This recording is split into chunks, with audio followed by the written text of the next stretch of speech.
Passamos a apresentar os 4 Evangelhos, Revelação da Revelação, Jean Baptiste Rustin. Narração, Paulo de Moraes.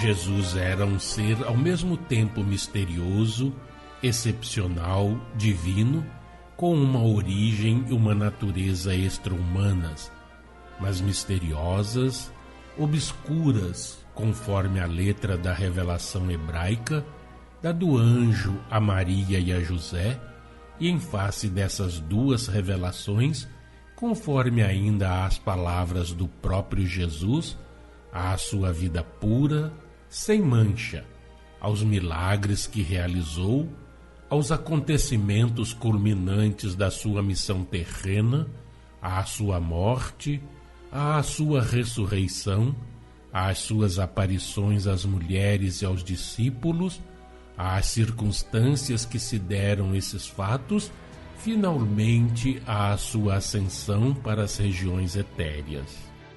O mesmo apóstolo Paulo, que segundo a letra da revelação hebraica proclamou a existência de uma natureza e de uma origem humanas em Jesus, também oportunamente proclamou ter ele uma origem e uma natureza extra-humanas, estranhas a quaisquer concepção e nascimento, seja meramente humanos, como filho de Maria e José, seja por efeito de uma maternidade milagrosa de Maria, sendo ela virgem.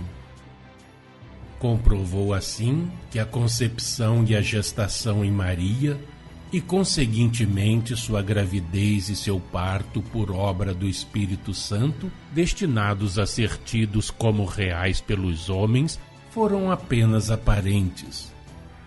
Comprovou, pois, que o que se formara no seio de Maria, por obra do Espírito Santo, fora simplesmente aparente, fora obra espiritual e não uma realidade, que não houvera realmente concepção, gravidez e parto, os quais na terra não podem verificar-se sem o concurso dos dois sexos.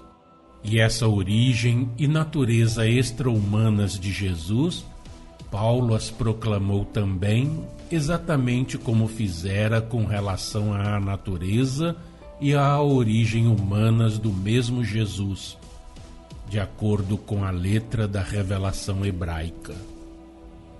É que tudo estava preparado e previsto segundo a presciência e a sabedoria infinitas de Deus, para que em cada época, em cada era, como já o temos dito, fosse fornecido aos homens o pão da inteligência, de acordo com suas faculdades e necessidades, e para que por meio de revelações sucessivas eles fossem progressivamente conduzidos pelo caminho da luz e da verdade.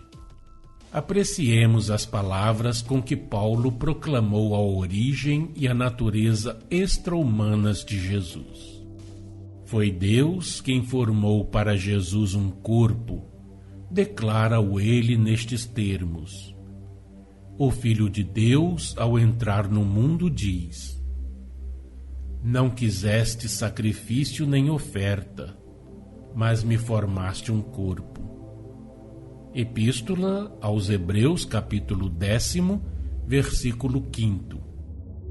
Depois de por essa forma haver dito que Deus formou um corpo para Jesus, proclama que este, como Melquisedeque, é sem pai, sem mãe, sem genealogia, dizendo: Pois este Melquisedeque, rei de Salém, sacerdote do Deus Altíssimo, que veio ao encontro de Abraão, quando este voltava da matança dos reis, e o abençoou, e com quem Abraão repartiu o dízimo de tudo, e que se chama primeiramente, por interpretação do seu nome, Rei de Justiça, depois Rei de Salém, que quer dizer Rei de Paz, que é sem pai, sem mãe, sem genealogia, que não tem começo de seus dias, nem fim de vida, semelhante assim ao Filho de Deus, continua sacerdote para sempre. Epístola aos Hebreus, capítulo 7, versículos 1 a 3. Desse modo, numa linguagem velada pela letra, Paulo declara que Jesus surgiu na Terra e fez sua passagem por esse planeta.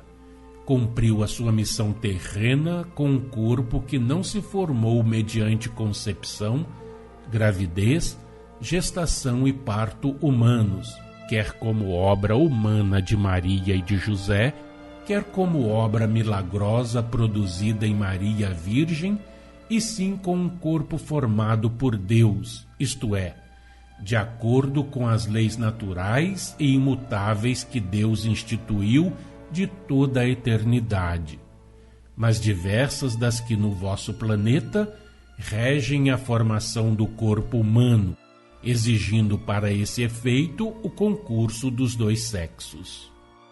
Paulo proclama ainda, também sob o véu da letra, que aquele corpo que Jesus tomara, que constituía, ao ver dos homens, a sua vida, e que não era idêntico aos corpos humanos da terra, não estava sujeito como estes à morte.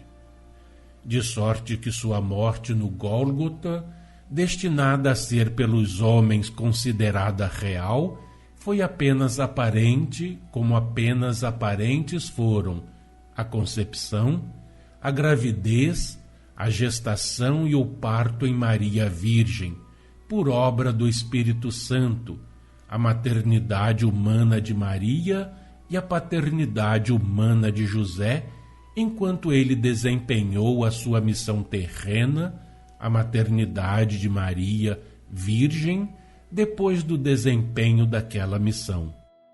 Assim, igualmente e pela mesma razão, apenas aparente foi a sua vida humana, porquanto, segundo o Espírito oculto pela letra, o seu aparecimento e a sua passagem pela terra foram o que tinham sido o aparecimento e a passagem de Melquisedeque, que veio ao encontro de Abraão e que, semelhantemente a Jesus, era sem pai, sem mãe, sem genealogia, uma manifestação espiritual, uma aparição, ora visível e tangível ao mesmo tempo, ora simplesmente visível, de acordo com as necessidades e as circunstâncias da missão que viera desempenhar antes e depois do sacrifício do Gólgota.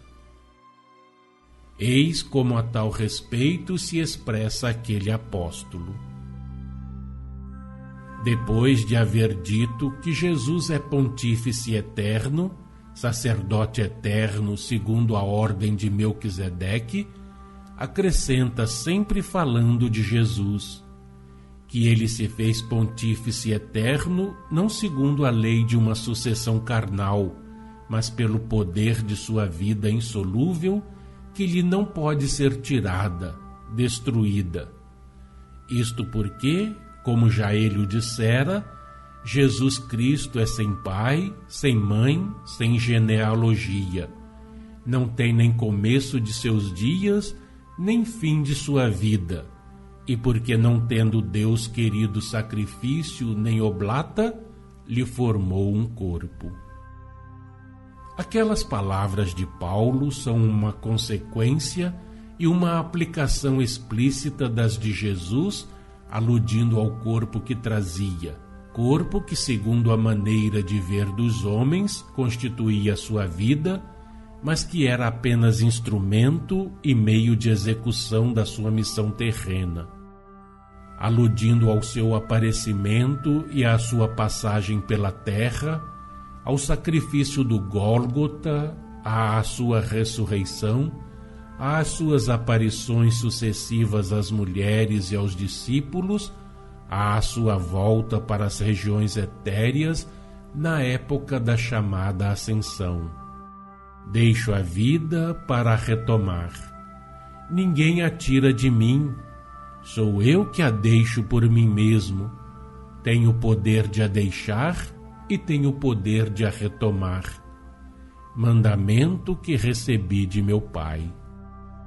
Declarando que Jesus era sem pai, sem mãe, sem genealogia e que para entrar no mundo Deus lhe formara um corpo, e acrescentando que esse corpo era a imagem da substância de Deus, o apóstolo Paulo comprova e proclama sob o véu da letra que Jesus fez seu aparecimento e sua passagem pela terra com um corpo fluídico em estado de tangibilidade, semelhante ao do homem terreno, mas não da mesma natureza.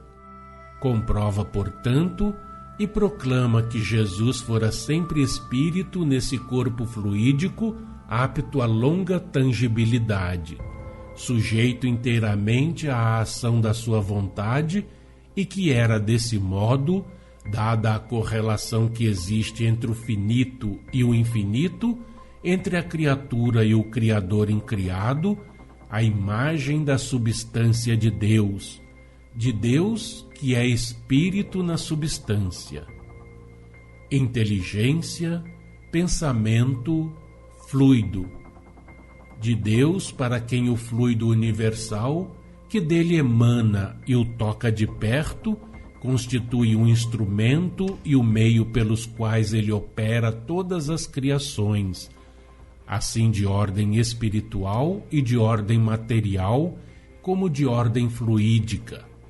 Fluido universal esse que se acha na culminância de tudo quanto dele provém. Eis o que diz Paulo sobre isso. Jesus é o esplendor da glória de Deus, a imagem da sua substância. Nem toda carne é a mesma carne. Há corpos terrestres e corpos celestes. O primeiro homem é o da terra, o terreno. O segundo homem é o do céu, o celeste. O primeiro Adão foi feito em alma vivente. O último Adão em espírito vivificante. Palavras essas que podem ser encontradas na Epístola aos Hebreus, capítulo 1, versículo 3, e na primeira Epístola aos Coríntios, capítulo 15, versículos 39 e 40, e 45 a 47.